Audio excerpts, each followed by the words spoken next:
of Community Planning and Development at HUD, and we are going to go ahead and turn the presentation over to today's panelists.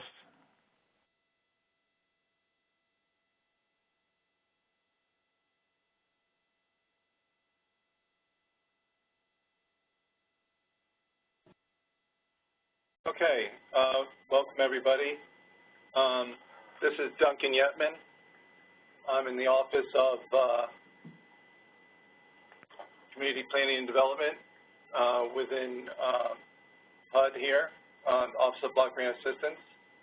I'm trying to advance our slides here, having a bit of a problem.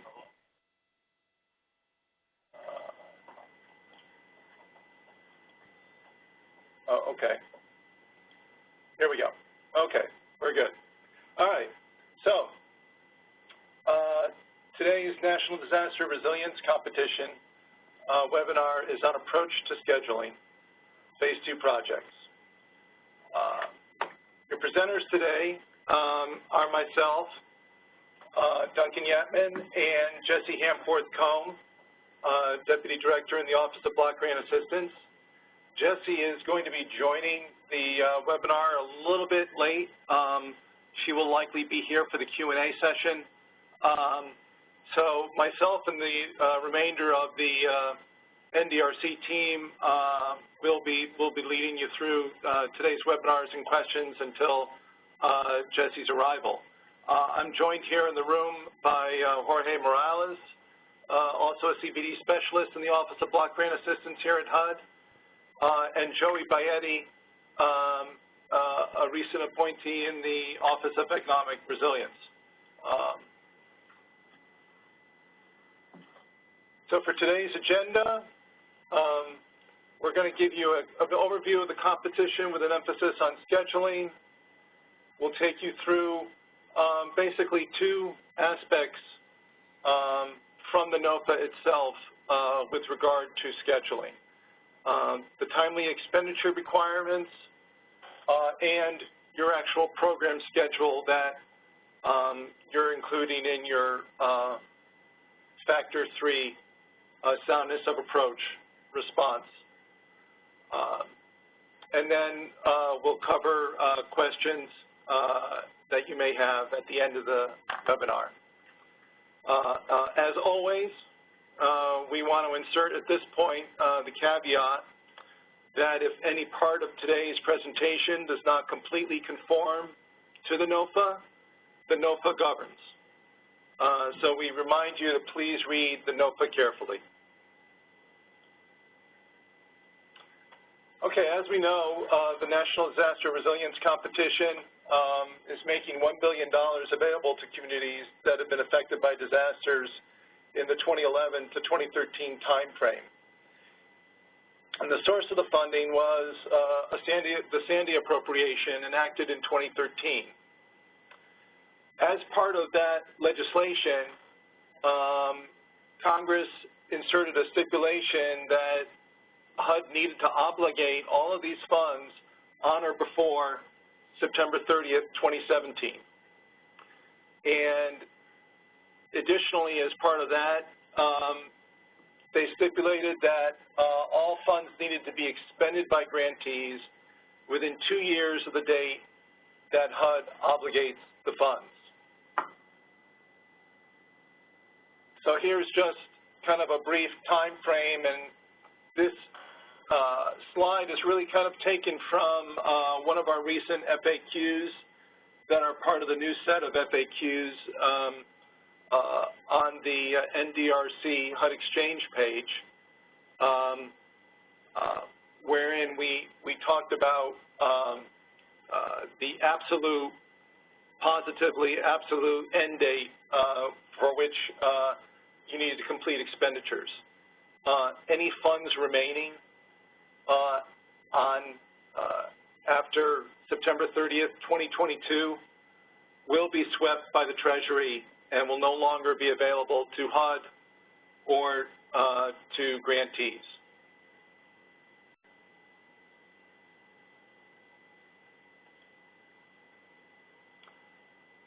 So this excerpt from Section 4E2 of the NOFA pretty much lays it out fairly clear for you as to our requirement. It is, of course, dependent upon whether a waiver has been requested and has been granted prior to the expiration of the 2-year period. But it is,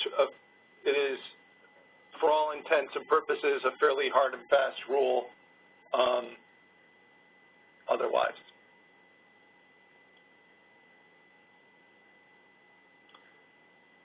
But now that we've gone over the timely expenditure requirement, we wanted to get into your program schedule.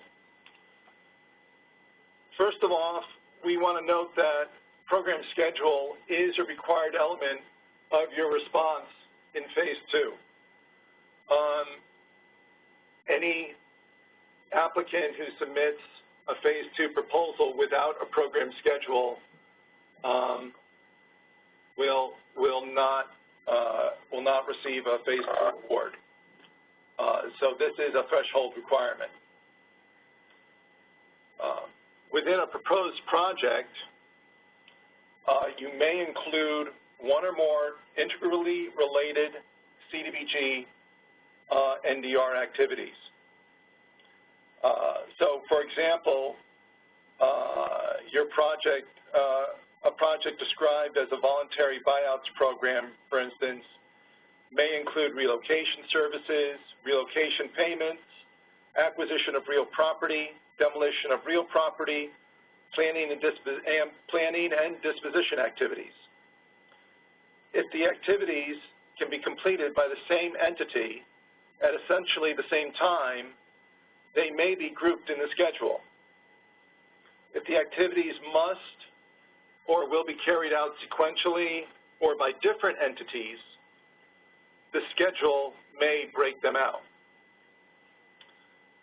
The program schedule, again, we want to emphasize, is based on 24 months from the obligation of funds or the time frame set forth in your waiver request. The schedule must be detailed and feasible and include all CDBG-NDR activities within your proposed project or program. Include general administration and planning activities as well. And the expected level of environmental and permitting process review, essentially any governmental land use review with their associated timelines, that must be included.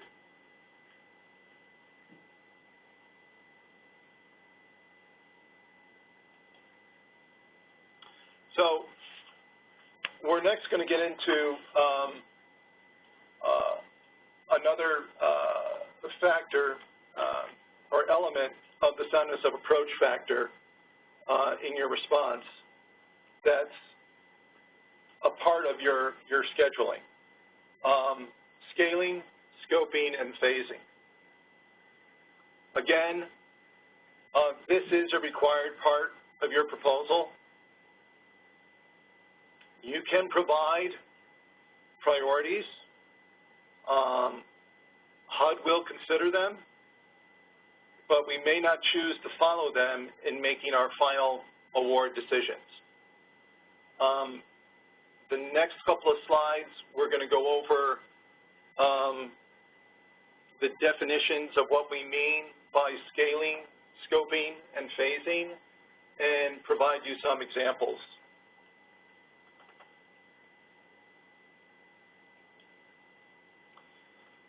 So by scaling, we're talking about adjusting the size of your application proportionally, typically due to a reduction in funding. So for instance, what this may mean is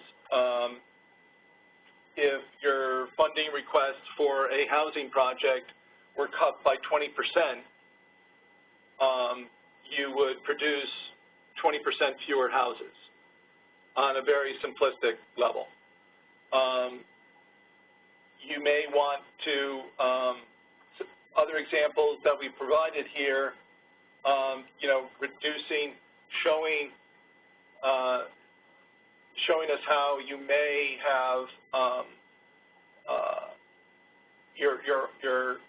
your request for 750 housing units, and how you would scale that down to gradually or incrementally to 250 units based upon funding reductions.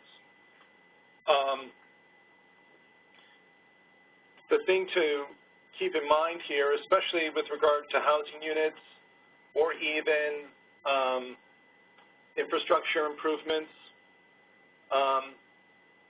the resulting reduction could be directly tied to the funding reduction on a pro rata basis or not. You know, that depends on economies of scale in housing production, infrastructure installation, et cetera. HUD is basically relying on you, the applicant, to provide the rationale for your scaling proposal, and these will be considered in scoring your program schedule.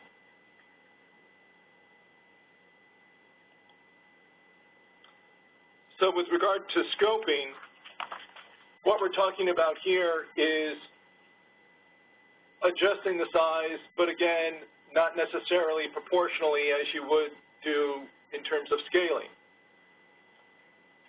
So you may have a version of your proposal that is the premium version, your total request, and then there may be a base version, something less than the premium version.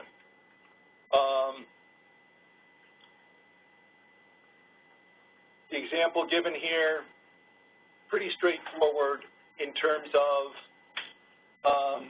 the differences that may be contained between the $90 million version and the $45 million version. What we want to be sure of is that if there are particular elements that grantees want or feel must be included as part of a reduced proposal, that they need to make that clear. Don't leave it for us to assume that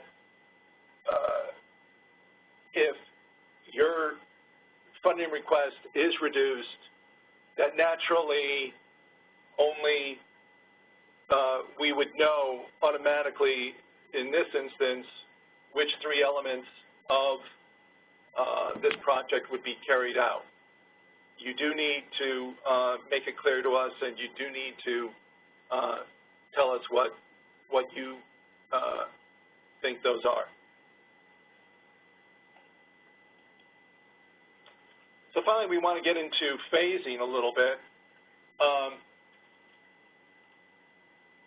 Phasing really is adjusting your proposal size sequentially. So the typical example, that the most frequent example we see of this is implementing flood buyouts, where you would do the buyouts and the demolition, and at some later date, the property reuse would occur.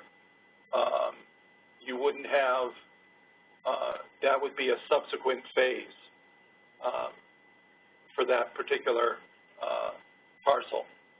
A good example of phasing from rebuild by design is what we refer to as the Big U in New York City.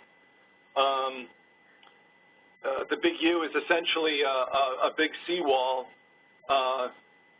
seawall in quotation marks, because the seawall it's a big seawall around Lower Manhattan, which is being built in phases. And this is one of those things where this seawall is a number of different things. It's parks. It's in some places it is actual wall, but it's swales. It's different types of land uses that are enabled to address any potential storm surge. But that project is being built in phases, and HUD is now moving forward on one aspect of that right now. So, again, with regard to phasing, Jessie has just joined us here, so she's leaping over wires, and she'll be coming on in a minute here. But so with regard to phasing, this may be combined with both scaling and scoping. The more specificity on alternate possibilities for funding later phases, the better. And your program schedule and your budget may together reflect phases too, as well. Anything else you want to add to that, Jessie, or no? Okay. Okay, so we've gone through the explanation of scaling, scoping, and phasing. Now we're going to get into making that waiver request. We talked a little bit briefly about infrastructure projects, and we know that in many instances, an infrastructure project, especially of one of great complexity, is going to take longer than 2 years to implement. So the NOFA provides in Appendix C a number of categories for waiver requests. Our discussion today is going to focus on expenditure deadline waivers.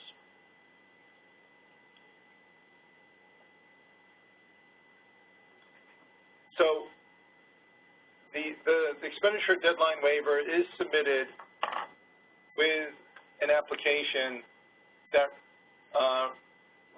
shows in your program schedule a time for completion that exceeds 24 months. You trigger the requirement for a waiver submission if your program schedule exceeds 24 months.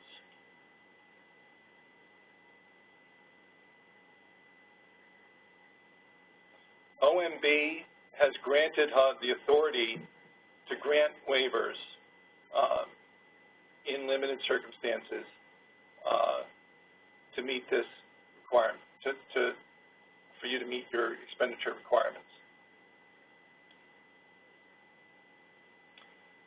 Your expenditure deadline waiver, it must justify the need for the extension, detail the compelling legal, policy, and operational challenges necessitating the waiver, and identify the dates when the funds covered by the waiver will be expended.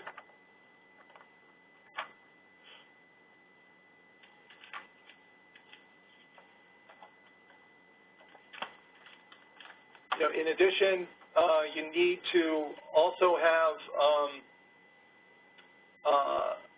show us how the project is going to proceed in a timely manner. We understand that these projects do take more than 24 months to complete, but you need to show us how all aspects within that time frame of completion, however long you're extending it out, there can't be any gaps, for instance, in your program schedule. We need to see how you're moving forward and prosecuting the project.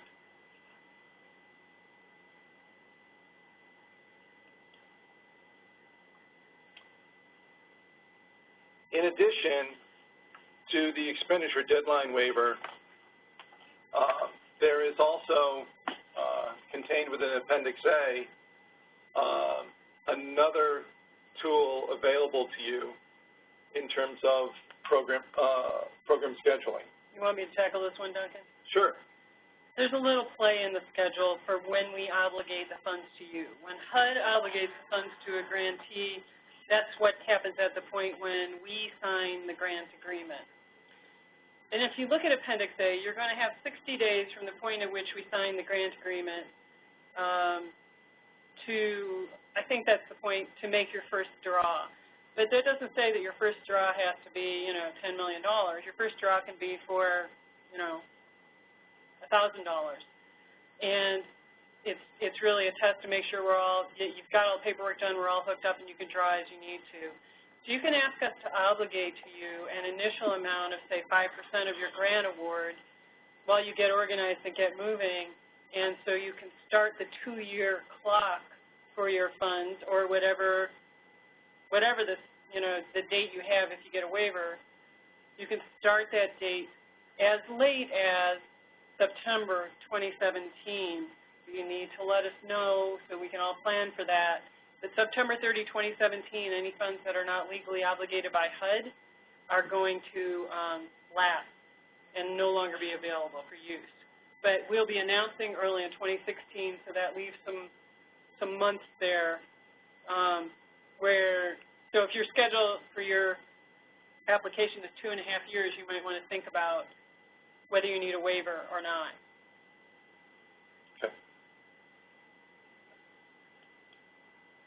Okay. So as we conclude, we want to point you to the other NDRC resources that we have available. The fact sheet, the resources related to resilience, the webinar series front page that you see there at the bottom of your screen.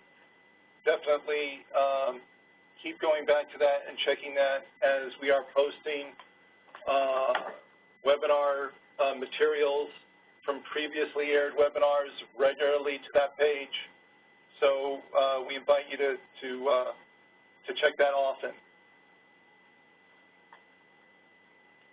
There's a question in the queue about the partnership agreements, which have 2 years written into them. It's basically if you submit an expenditure deadline request with your application, can you change that 2-year line in the partnership agreement? And I believe that the answer is yes. You can say 2 years or whatever expenditure extension deadline is granted or something like that. But you also need to remember when you're building your scopes of work that in some cases the end of expending the funds and the actually meeting a national objective will not line up. And we have an FAQ out on that acknowledges that. And so you may also want to add to your partnership agreements. You need to make sure that however you scope it out, and that's the guidance we gave, that you cover all program activities and, the compliance requirements. But, yeah, if you ask for an extension, you would have 2 years plus whatever extended period, and it's okay to adjust the partnership agreement for that. Okay. Okay. And here's the next question. If scoping changes result in entirely removing certain portions of the project, will a new cost-benefit analysis be required?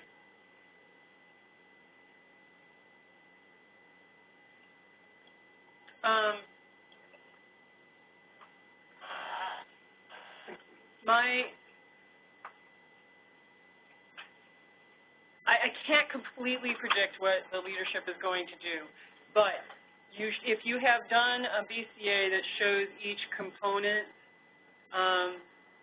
possible component faithfully, then so you will already have represented it in the BCA, and we won't need a new one. If scaling and scoping raises a question about whether your project can pass BCA, like it increases some uncertainty, we'd have to talk about it. The reason I'm really hemming and hawing though is because it raises the question of if you amend later, past award, if a project falls through, which it's not going to do, right? None of you are going to have projects fall through. But, you know, in a hypothetical world, then if you had to amend that drastically and you triggered the amendment, then we would require a new BCA because that's going to be part of the way Appendix A works. But there's that never, never land between when we make an award and you will have the award and any changes we trigger. It's going to be up to us. We might put a grant condition on and require an update of the BCA because of a risk inherent in some uncertainty that we've made things more uncertain.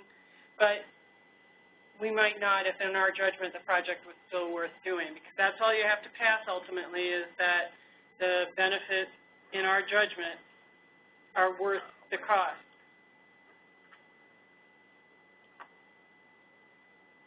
Okay, the question then is scaling.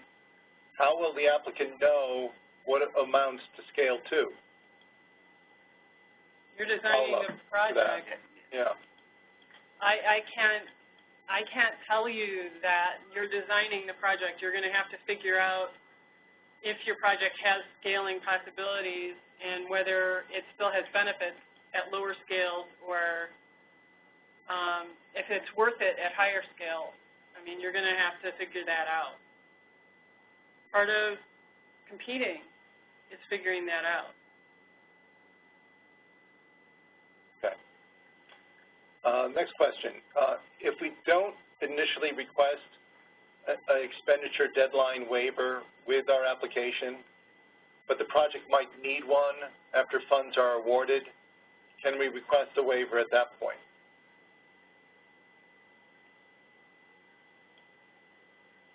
Yes. But you have to submit an expenditure deadline waiver if your schedule that you have to submit as part of your application shows that you're going to go longer than 2 years. So if you're asking, you know, to submit one later, it's because something went wrong.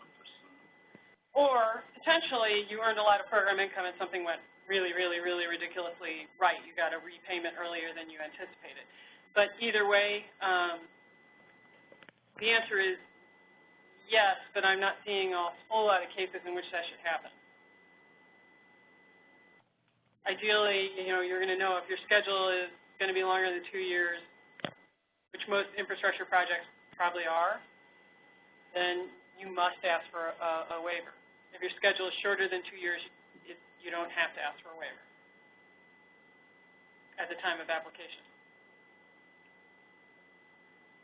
Got any more questions? Okay, I do not see any more questions at this point.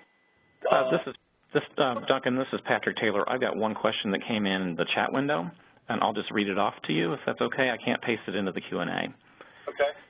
The question is from Dave Noble, and it is, if you phase a project similar to the New York City example, how do you relate that to the benefit cost calculations? Is it all benefits from the completed project or partial benefits? We said that each phase or chunk or scope or whatever has to be independently calculated in the benefit cost. The NOFA gives that direction in Appendix H. You can't try to tell us what the whole project benefits will be and then only propose to do a small part and not give us the benefit cost for that part that you actually want funded. And just for what it's worth, you don't need to read the name of whoever submits the question. We've been really good about doing anonymous questions, Q's and A's. There's a follow-up for clarification on this, and it's the problem is that half a flood wall has few benefits.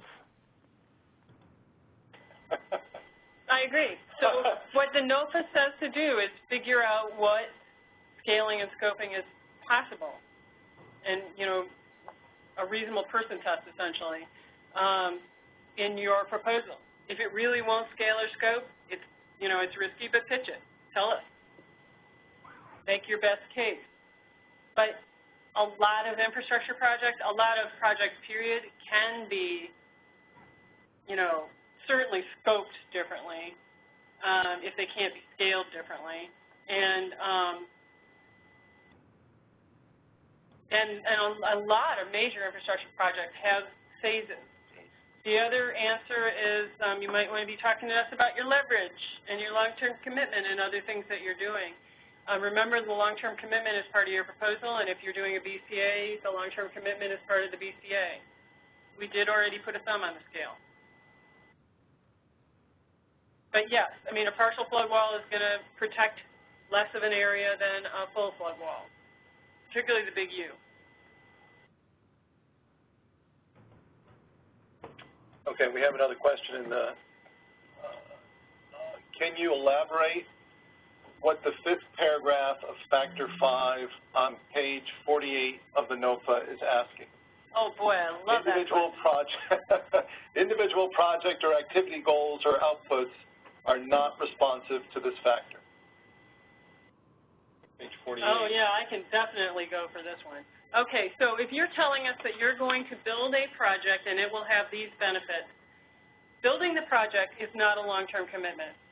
A long-term commitment is you're going to change a law. You're going to do something we're not paying for to make yourself more resilient in a long-term way. It is not related to the project that we're funding. It is deliberately not the same as the project we're funding. We are asking you to put not necessarily money in the game, although it is possible to have a long-term financing mechanism that gets you a long-term commitment, but we're asking you to demonstrate that you're really serious, your community, or, you know, if you're a state, your grant recipient community, you're really serious about resilience.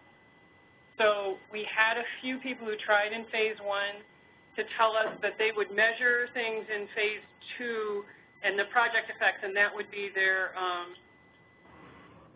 long-term commitment, and that is not it. That is not the same thing. We're measuring those things anyway. We're looking for those outcomes anyway. We want to know, in addition to that, what are you going to do to be resilient? Are you going to align your plans?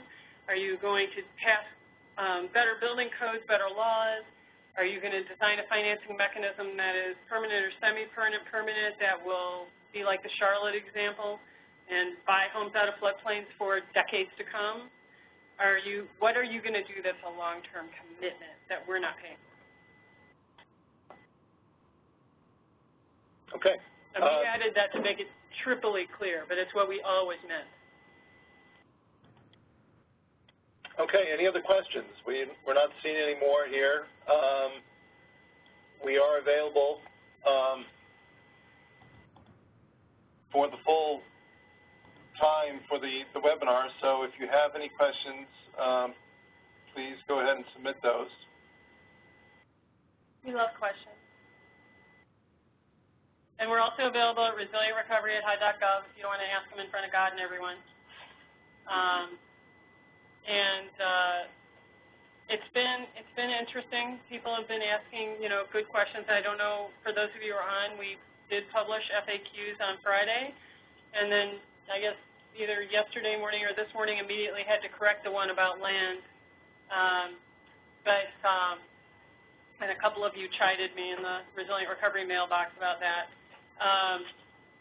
But you know, we're trying to get to your questions as quickly as we can. They're harder this time around.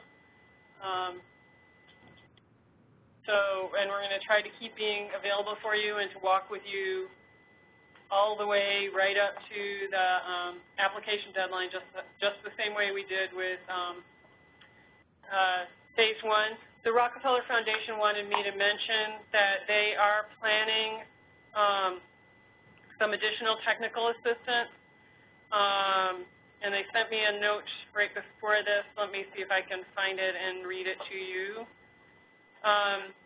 So Teresa Castano sent a message saying that they don't have the details of their webinar finalized, but they are going to be working on hosting, the Rockefeller program team is going to host a webinar to discuss how to design a CDBG DR eligible program within the guidelines and timing requirements of the NOFA.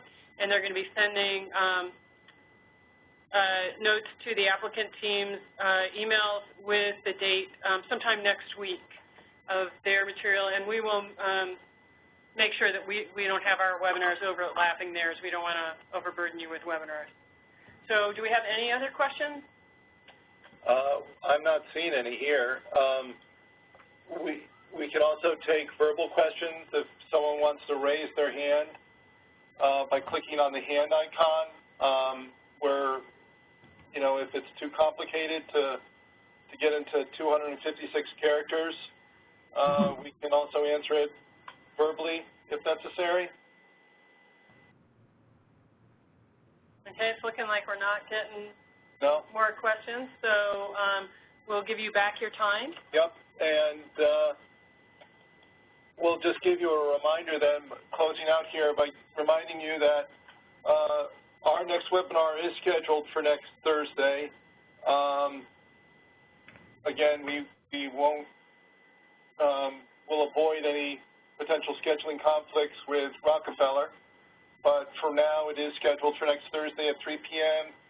We'll be reviewing resources available to applicants, specifically focusing on the NDRC HUD Exchange page. So that's it for this afternoon.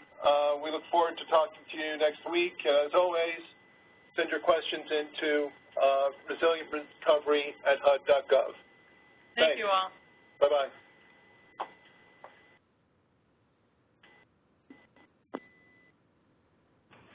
Okay.